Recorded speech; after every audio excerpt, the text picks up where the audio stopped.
बिस्मिल्लाहिर्रहमानिर्रहीम। अस्सलाम वालेकुम नाजरीन। आज 13 दिसंबर 2022 और दिन है मंगल का।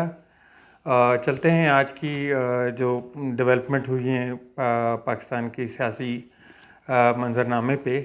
उनमें सबसे बड़ी तो दो, जो कि मैं कल भी आपको थोड़ी सी उसकी डिटेल बता चुका था कि एक तो प्रेस कॉन्फ्रेंस हुई थी शहबाज शरीफ के हवाले से, और दूसरी जो इमरान खान साहब ने अपना आवाम से और इदारों से खिताब किया था। तो इमरान साहब की जो खिताब था उसमें उन्होंने जो है डेवलपमेंट ये बताई थी कि जो हालात, मुल्की हालात हैं जो डिफ़ॉल्ट की तरफ मुसलसल जा रहे हैं, और उन पे आवाज़ उठाने के लिए उन्होंने कहा पार्लियामेंट के लोगों को, अदलिया के लोगों को, फ़ौज के लोगों को, पाक अफवाज को, इस्टेब्लिशमेंट को ख़ास तौर पे, और बिजनेसमैन तबका, उनको आवाज़ उठाने के लिए कहा कि आप इलेक्शन के लिए आवाज़ उठाएं, क्योंकि वो ये समझते हैं कि जैसे ही ये इलेक्शन होंगे तो पाकिस्तान में सियासी इस्तेहकाम आ जाएगा। दूसरी तरफ मैंने जो शहबाज शरीफ की प्रेस कॉन्फ्रेंस थी वो मैंने लाइव तो नहीं सुनी, लेकिन मैं कोशिश करके मैंने, क्योंकि उसमें से कुछ मैंने कहा कुछ आपको अपडेट करता चलूँ, तो मैंने कोशिश की करके वो उसको यूट्यूब से देखी। तकरीबन आलमोस्ट 2 घंटे की लंबी प्रेस कॉन्फ्रेंस थी। अब उनको जब मैं एक तो वो जो प्रेस कॉन्फ्रेंस थी वो देखना कोई कम दर्द सर नहीं है, वो एक दिल पे पत्थर रख के मैंने देखी, क्योंकि उनकी जितनी बातें, जो भी बातें हुई उनमें ज़्यादातर ये था कि जी इमरान खान ने ये कर दिया, इमरान खान ने वो कर दिया, इमरान खान ये जो उनके आप जब press conference I am sure कि आपने नहीं देखी होगी, लेकिन आप देखने के लिए कोशिश करेंगे या उसको लगाएंगे तो आपको एक ऐसा लगेगा जैसे मुंह से आग उगल रहे हैं ये लोग। तो पूरे जो 2 घंटे की कॉन्फ्रेंस है उसमें उनके वफाकी वज़ीर काफ़ी सारे बैठे हुए थे आगे, और जिनमें वज़ीर ख़जाना थे सागडार साहब, और प्लस उनके सामने कोई 50 के करीब कोई सहाफ़ी बैठे हुए थे। और दाद देता हूँ उन सहाफ़ियों की जिन्होंने इतनी लंबी प्रेस कॉन्फ्रेंस सुनी और उसको वो क्या उन सहाफ़ियों के बारे में भी बात करूंगा, लेकिन थोड़ा सा पहले उस पे आ जाएं। तो उनमें उन्होंने अपने, एक तो जो उनका केस हुआ था लंदन में डेली मेल के हवाले से, उसको झूठा करार दिया, उसमें माफ़ीनामा और ये वो। फिर उन्होंने अपना कुछ अपनी जो जेल में ज़िंदगी गुजारी थी उसके हवाले से कि बहुत तकलीफ दे थे, और एक कमरा था, एक किचन था, और फिर वो घड़ी पे लगे रहे काफ़ी टाइम। उसके बाद जो इस पूरे प्रेस कॉन्फ्रेंस थी उसमें से मैंने सिर्फ एक बात ये निकालने की कोशिश की कि वो दावत देना चाह रहे हैं अपना इमरान खान साहब को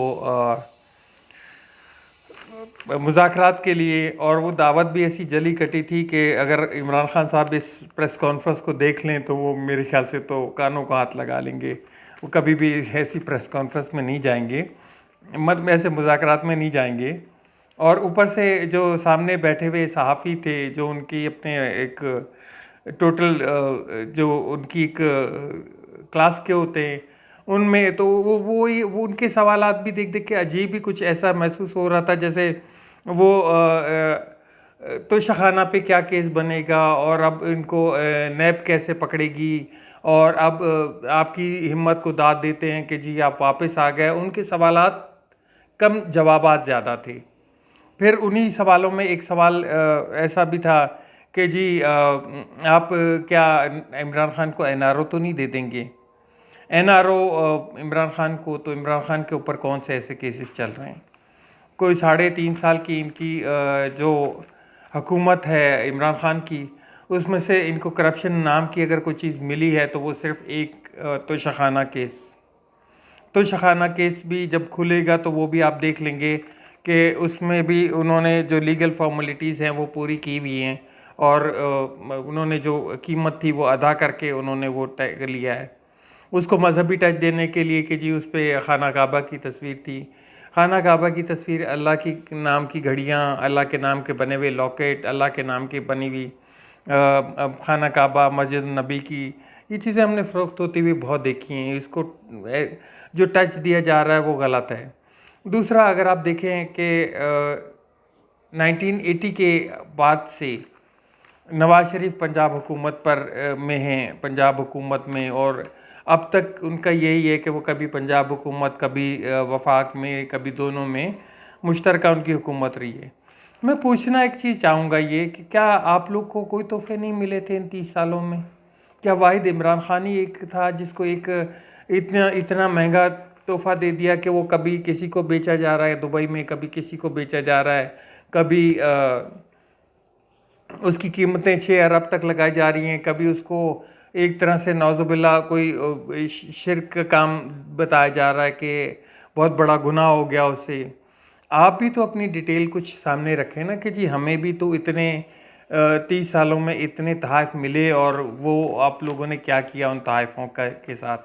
हाँ, एक चीज़ और बताता चलूँ, उन्होंने कोई एक गैलरी सी बनाई ऊपर, एक जिसमें उन्होंने कुछ तोहफ़े जो हैं उनको डिस्प्ले किया है। वो तो एक 30 सालों में, जहाँ 3.5 साल में इमरान खान को इतने महंगे और इतने वो मिल गए, तो आपको तो कितने तोहफे मिले होंगे, क्या क्या डिटेल होगी उनकी। तो ये डिटेल आने तक वेट करना चाहिए। वेट क्या करना चाहिए, इनको तो अभी सिर्फ घड़ी ही मिली हुई है जिसके ऊपर बार बार इतना वावेला मचाया जा रहा है। और आगे मैं एक और इसमें थोड़ा सा ऐड करता चलूँ कि मैंने कुछ अखबारों की डिटेलें भी देखी, वो मैं आपको कुछ शेयर भी कर देता हूँ। ट्रिब्यून की है, डॉन न्यूज़ की है। उन अखबारों में वो जो हेडलाइन है वो देख के बड़ी एक वो लगता है कि जी देखें, ये तो बड़े इमरान खान को, और ख़ास तौर पे वो इलीट क्लास जब ये देखती है ख़बर के जी इमरान खान को ये तो मुज़ाकरात की दावत दे रहे हैं और इस तरह से वो बुला रहे हैं, और इमरान खान डटा हुआ है, वो हठधर्मी पे है, वो इनकी बात ही नहीं मान रहा, इस तरह का एक जेस्चर जाता है उसके सामने, आवाम के सामने, और ख़ास तौर पे एलीट की सामने, अखबारों के ज़रिए, मीडिया के ज़रिए, कि देखें जी हम तो इमरान खान को बुला रहे हैं, इमरान खान बात नहीं करना चाह रहा और अपने दौर में हमसे बात नहीं की। ऐसा एक चीज़ और मैं थोड़ी सी बताता चलूँ, ये इनकी जो भी प्रेस कॉन्फ्रेंस हुई, जो भी तकरीर हुई, उनमें 70% से 80% तक सिर्फ इमरान खान ही है। और इमरान खान की ऐसी वाहियात उसके खिलाफ ज़बान इस्तेमाल करते हैं कि कभी दिल भी चाहे ना कि इनकी प्रेस कॉन्फ्रेंस को मैं निकाल के उसमें से कुछ अच्छे अच्छे नोट निकालूं या आवाम को बताने की कोशिश करूं, या इनका आइडिया या इनका माइंड सेट जो है वो आवाम के सामने रखने की कोशिश करूं, तो मुझे कुछ भी नहीं मिलता है। मैं पिछली 2 घंटे की जो प्रेस कॉन्फ्रेंस सुनी है वो मेरे ऊपर एक तरह से एक टॉर्चर था। टॉर्चर क्या, आप जिस तरह से बोले कि एक फिल्म देखनी पड़ जाए ना जिसको बंदा लाइक ही ना करे।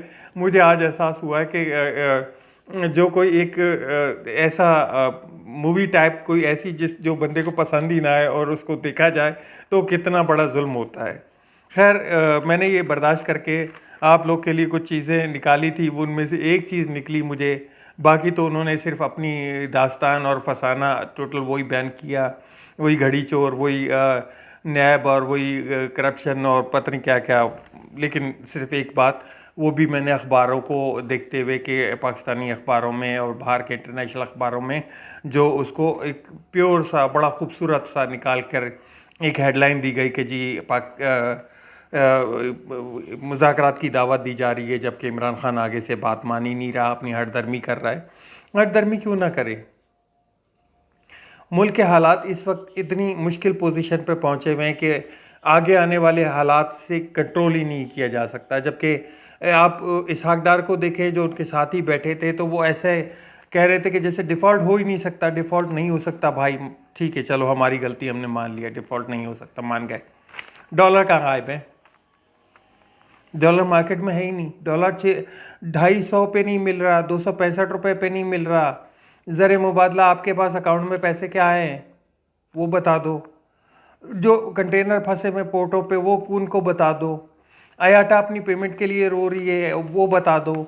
उसने अपनी काफ़ी एयरलाइनों ने अपनी टिकटिंग बंद की हुई है वो बता दो। कहीं तो कुछ बता दो।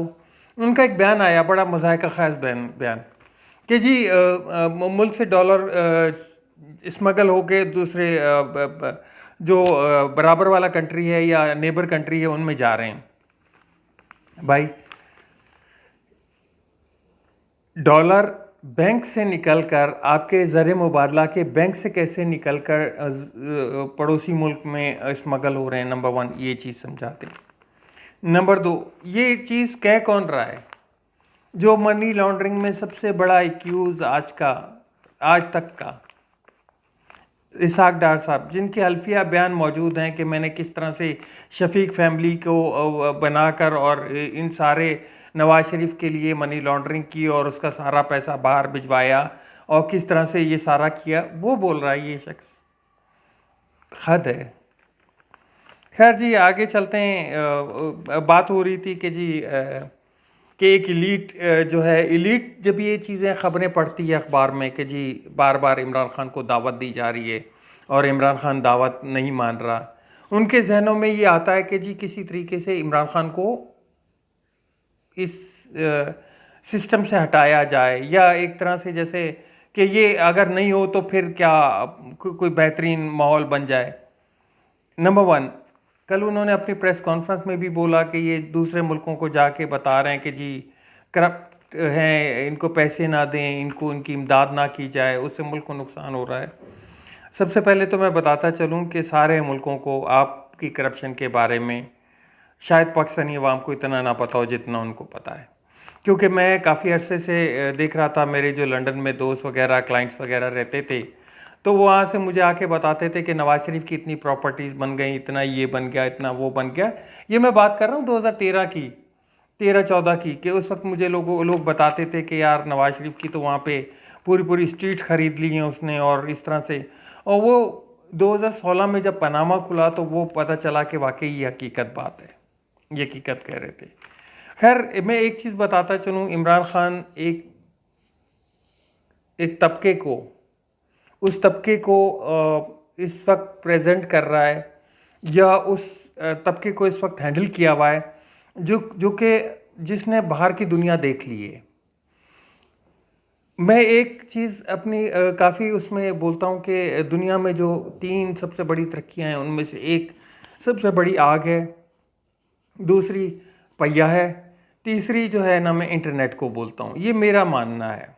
इंटरनेट ने पूरी दुनिया को एक विलेज जैसा बना दिया, एक छोटा सा विलेज कि आप कहीं पे भी किसी की ज़िंदगी के बारे में देख सकते हैं। और जब इनमें से जो यंगस्टर हैं हमारे, उन्होंने ये इंटरनेट पे देखा हुआ है कि बाहर की दुनिया कैसी है, बाहर की दुनिया को कैसे लाइफ स्टाइल है, कैसे सुकून की ज़िंदगी है, कैसे उनके अख्तियारात हैं, कैसे उनकी जो सेल्फ रिस्पेक्ट है वो है, कैसे उनको इज़्ज़त की ज़िंदगी गुजारने का मौका दिया जाता है, कैसे उनको पैसा बनाने का मौका दिया जाता है।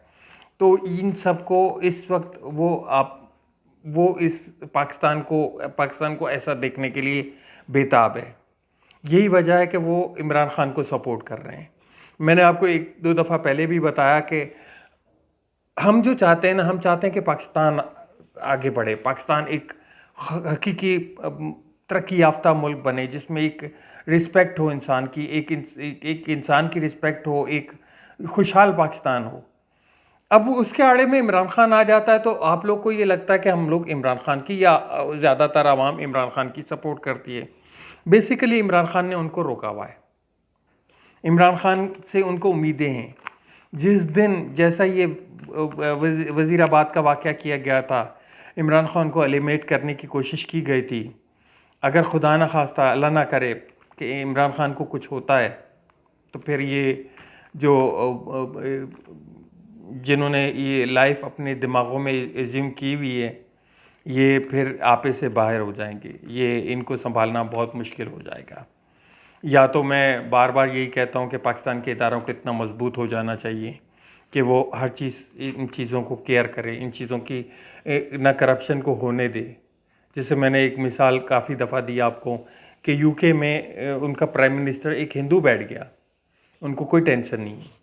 क्यों? वो जब भी कोई हिंदू से मुराद इंडियन निज़ात, मेरे माफ़ी चाहता हूँ बात को थोड़ा गलत ना समझा जाए, हिंदू निज़ात, हिंदू से मीन्स इंडियन निज़ात कि एक इंडिया का जो बंदा था वो आके उनके वज़ीर आज़म बन गया, लेकिन उनको कोई परेशानी नहीं है क्योंकि उनको पता है हमारे इदारे मजबूत हैं, हमारे इदारे इनको टैकल कर लेंगे, हमारे इदारे इसको कोई गलत काम नहीं करने देंगे। मेरी भी ख्वाहिश यही है कि पाकिस्तान में इदारे इतने मजबूत हो जाएं, इतने तगड़े हो जाएं कि वो कभी भी किसी को ऐसा काम ना करने दें कि जैसे देखा आपने कि अगर शहबाज शरीफ 50 कोई काबिन वो लिफाफे सहाफ़ी सामने लेके बैठ गए और अपना पूरा एक प्रेस कॉन्फ्रेंस अपने वज़ीरों को साथ लेके बैठ गए, और जिस तरह से NRO 2 अपनी तेज़ी के साथ लोगों को इन लोगों को PDM की जमातों को उनके डेली बेसिस पे केस ख़त्म हो रहे हैं, हमारा मीडिया खामोश है। हमारा मीडिया ऐसे चुप साध के बैठा है कि जैसे उसका कोई फ़र्ज़ ही नहीं बनता। कल इमरान खान ने जिन इदारों की बात की थी, मीडिया उनमें से एक बहुत बड़ा सतून है। मीडिया को बोलना चाहिए। अगर आपको इतना नहीं बोल सकेंगे तो फिर आप अपने फ़र्ज से गफलत कर रहे हैं। जिस तरह से रोज़ाना की बेसिस पे केसेस ख़त्म हो रहे हैं। सलमान शहबाज कल आए हैं हिफाजती ज़मानत लेके 4 साल, और आज वो अदलिया के सामने खड़े होके बोल रहे हैं कि जी कहाँ है जावेद इकबाल, कहाँ है इमरान खान। ओ भाई, जब आपका केस चल रहा था तो आप आते ना। अभी तो आपके वालिद ने पूरी करप्शन की लिस्टें ही ख़त्म करके, पूरा सिस्टम ही ख़त्म करके अब आप आके खड़े हुए हैं कि कहाँ है जी, कहाँ है, मैं अदालत के सामने खड़ा हुआ हूँ। ये मजाक है, एक अवाम के साथ एक खुला मजाक है। और इसको जिन लोगों ने इनको हमारे ऊपर बिठाया है, बहुत बड़ा जुल्म किया है पाकिस्तान के साथ इन्होंने। पहले हम मुशर्रफ को रोते थे, अब हम बाजवा को रोएंगे। तो ऐसा कब तक होता रहेगा? सलमान शहबाज के पास भी वही घड़ी थी, उस घड़ी से आगे उनके पास भी कुछ नहीं था। आज बड़ा रोए चिल्लाए, वो बड़ा चिकम चिल्ला किया उन्होंने, बात उनकी वही घड़ी। मुझे 2 चीज़ें हैं, या तो इनको घड़ी के अलावा कुछ नहीं मिला, या इनको लगता है कि ये घड़ी के पीछे जो है ना बहुत बड़ा एक वपाल बर्पा कर लेंगे जिससे इमरान खान को ये बहुत बड़ा नुकसान पहुंचा देंगे। और या तो इनको ये लगता है कि ये बात जो है ना उनके जो मुशीर वशीर जो लिफाफे सहाफ़ी हैं उनसे सही से टैकल नहीं होती, तो मजबूरन इनको आके बोलना पड़ता है। शहबाज शरीफ की प्रेस कॉन्फ्रेंस घड़ी, कोई खिताब घड़ी, कोई लंदन से बयान आ रहा है घड़ी, सलमान शहबाज अपनी अदालत में वो बरी होने के लिए जा रहा है घड़ी, उनको 14 दिन का रिमांड मिल गया है, मज़ीद वो हिफाजती ज़मानत मिल गई है। 14 दिन का टाइम बड़ा कैलकुलेटेड है, इसको ध्यान में रखिएगा। इस पर अभी बात करता हूँ मैं। आगे चलते हैं जी। आज आपके जो वज़ीर क्या नाम है इसका यार, राना सनाउल्लाह के नेब ने केसेस ख़त्म करने के लिए बोल दिया है और उनकी तहकीकात भी रोक दी हैं। मैं आपको बता रहा हूँ ना, मैं जितनी खबरें देता चलूँगा उनमें सबसे ज़्यादा यही खबर होंगी कि जी आज ये केस ख़त्म हो गया, आज फ़लाँ केस ख़त्म हो गया। इनको रिलीफ, आवाम को तकलीफ़, और कुछ नहीं। एक और प्रोग्राम में आपको बताता चलूँ कि आने वाले दिनों में ये इनका कुछ सस्ता करने का प्रोग्राम है। अल्लाह करे इसी बहाने कोई रिलीफ मिल जाए। और प्लानिंग ये है कि कुछ सस्ता किया जाए जी, कि नवाज़ शरीफ के आते ही जी कुछ मार्केट में वो गिर गया है और देखें सस्ता हो गया है, नवाज़ शरीफ के कदम मुबारक थे। तो वो जैसे इसहाक डार साहब का किया था इन्होंने। कल उन्होंने एक और बयान दिया कि जी बाजवा साहब रिटायर्ड हो गए, इनको चैन की ज़िंदगी गुजारने दें। भाई ठीक है, बिल्कुल मान गए, बाजवा साहब रिटायर्ड हो गए, आपको बड़ी उनकी फ़िक्र है और आपको बड़ा वो एक तरह से बहुत अच्छी पोजीशन पे बिठा के चले गए। पूछना ये था कि ये मुशर्रफ साहब को ये फैसिलिटी क्यों नहीं दी? हालांकि मुशर्रफ साहब ने आपसे इससे कुछ ज़्यादा ही आप लोग की फेवर की थी, लेकिन इतना था कि वो आपको दोबारा कुर्सियों पे बिठा के नहीं गया था, सिर्फ ये चीज़ थी। लेकिन मुशर्रफ साहब को भी आपको यही सेम वर्ड यूज़ करने चाहिए। और जिस तरह से आप बोल रहे हैं ना कि जी बाजवा को हम लोग तो बड़ा लाइक करते हैं, ये आपके 4 साल पहले के बयानात या कम से कम 1 साल पहले के बयानात उठा के देख लें तो आप लोग तो पता नहीं क्या क्या बोलते थे। आज आपकी टोन बिल्कुल चेंज है। एक और बड़ी अंदरनाक बात बताता चलूँ कि जैसे कहते हैं ना कि जी अंधा वंडे रेवड़ियाँ, वो वाली। पाकिस्तान का जो कॉन्सुलेट थी यूएसए में, उसकी बिल्डिंग थी रोजवेल्ट होटल जो था, उसको बेचने की इन्होंने तैयारियां कर ली हैं और उस पर कुछ कर्जात थे पहले, जिनकी वजह से वो इमरान खान के दौर में वो कर्ज़े पे करवाए गए, क्योंकि इमरान खान ने आके तो यही काम किया है ना, एक कि कर्ज़े पे किए हैं, किस्तें पे किए हैं, पाकिस्तान को कुछ बचाया उसने, और तो उसने कोई काम नहीं किया है। वो उसके काम मैं गिनवाऊंगा अभी किसी दिन बैठ के पूरे आपको। तो रोजवेल्ट की जो बिल्डिंग थी वो 2003 से बंद थी। उस पर 7 मिलियन डॉलर जो है कर्जा लेके 70 लाख रुपए बैंक से लोन लेके उसके ऊपर लगाया गया, उसको रेनोवेट करवाया गया और उसको बेचा कितने में जा रहा है? 6.8 डॉलर में, 6.8 मिलियन डॉलर में, 20 लाख कम, 70 लाख में से 20 लाख कम, 70 लाख उसको रिनोवेट करने पे लगे और ये बेच रहे हैं उसको 6.8 मिलियन डॉलर में। अंत मचाएगी, अंत। तो और लेने वाला कोई इन्हीं का ही होगा, उसी को। मेरे पास एक बंदे का मैसेज भी है, वो भी मैं आपको शेयर कर देता हूँ। वो कह रहा है कि जी इतने सस्ते में बेचनी है तो मुझे 12 मिलियन में मुझे दे दो यार। 12 मिलियन वो इसके देने के लिए तैयार है, ऑलमोस्ट जितने में ये अब दे रहे हैं उससे डबल के कचरे के भाव चीज़ें फेंकी जा रही हैं, वजह समझ में नहीं आ रही है। दूसरा उन्होंने बोला जी इमरान खान ने जरदारी की बहन को गिरफ्तार करवाया। जब इनसे पूछा जाता था ना कि आपकी फलां करप्शन है, आप उसका जवाब दें, तो ये बोलते थे यार मुझसे क्या पूछते हो, ये तो फलानी से पूछो।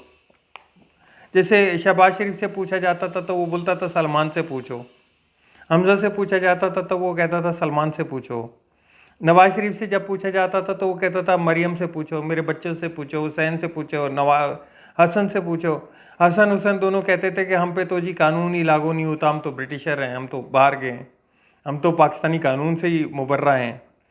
तो मजबूरन उनकी बेटी को तफ्तीश में लाना पड़ता था। उनको जब गिरफ़्तार किया जाता था तो नवाज शरीफ रोते थे कि हाँ मेरे सामने मेरी बेटी को गिरफ़्तार किया गया, इतना बड़ा जुल्म किया गया, और ये देखो कैसे क्या बोलें, बस वो किया जाता था।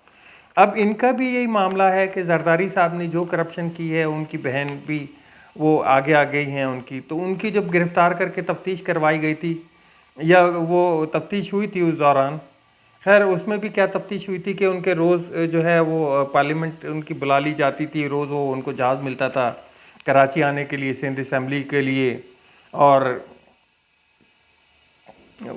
होता था।